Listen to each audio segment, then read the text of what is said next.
Hello everyone, I Professor Bhavik Kumar M. Kataria welcomes you into the video series of operating system and we are discussing process management. Till today, we have discussed various types of scheduling algorithm. In our earlier session, we have discussed priority scheduling. So guys, if you are still remain to watch that video of priority scheduling, so you can click on I button at top right corner and you can watch that video and come back here to understand round robin algorithm.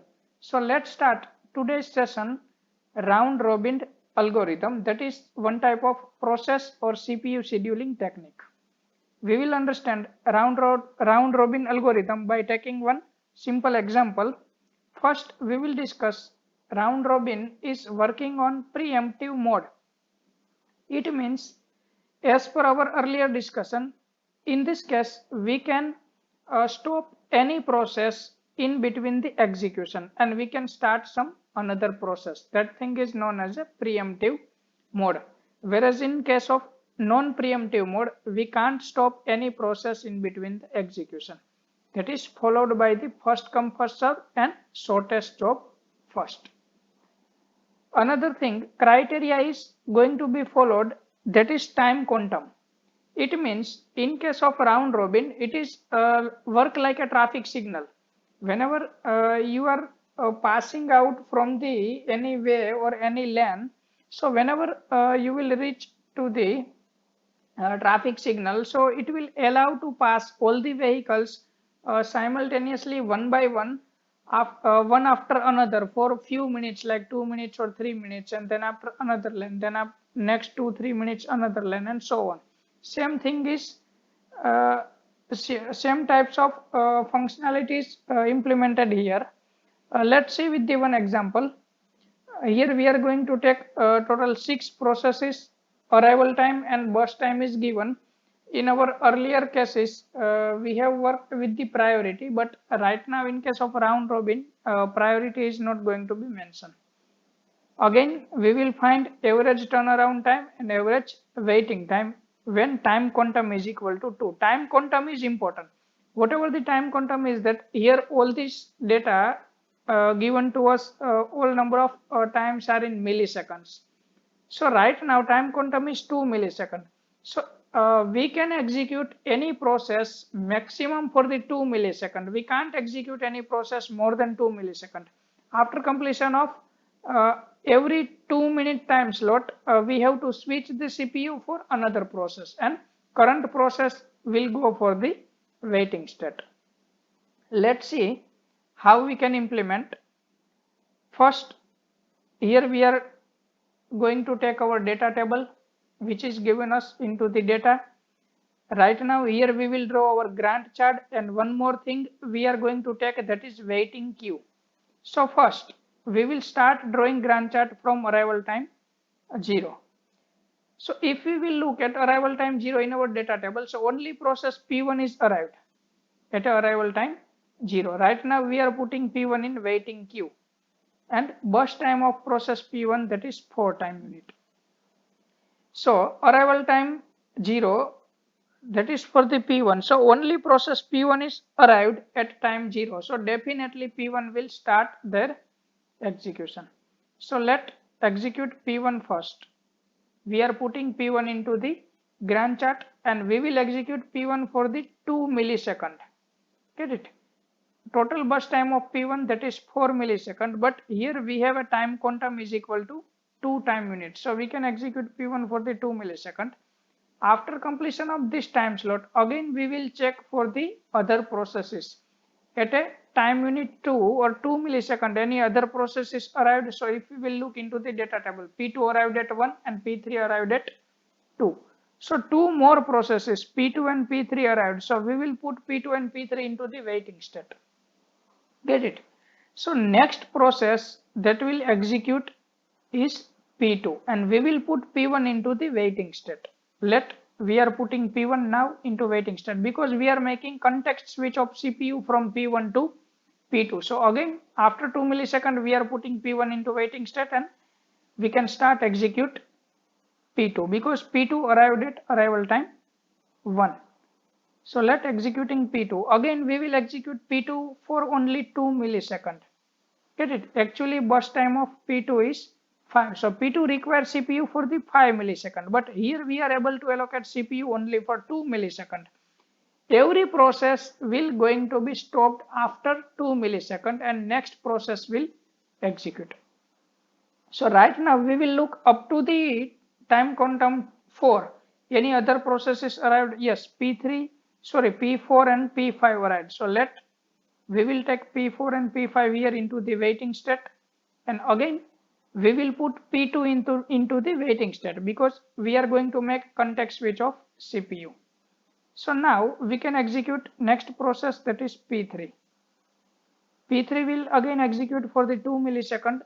Actual requirement of P2 is 2 millisecond only. So we can say that in first slot of execution, P3 will complete their execution because we are going to execute for 2 millisecond and actual requirement is 2 milliseconds. So right now process P3 is going to execute completely.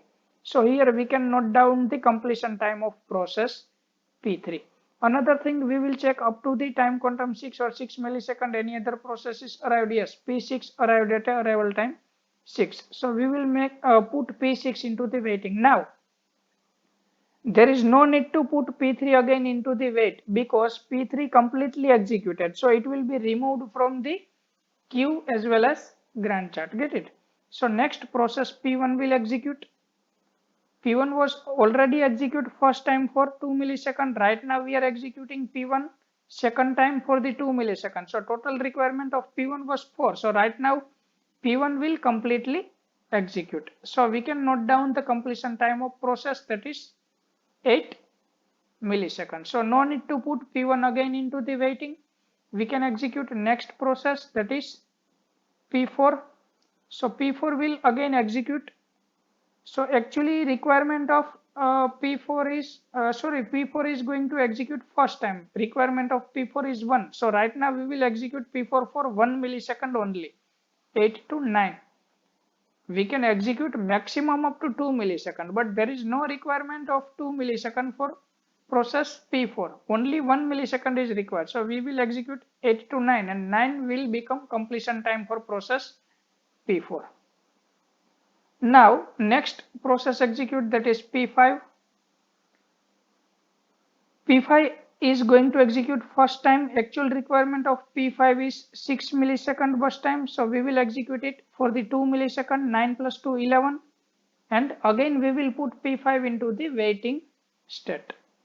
Now P2 will execute. P2 already executed for 2 millisecond, 2 to 4. Requirement of P2 was 5. So again we can execute P2 for the 2 millisecond, and then after we will put P2 into the waiting state. Now again 1 millisecond will require for P2. Next we will execute P6. Now no need to compare any type of priority or arrival time because we have already put our processes into the waiting state.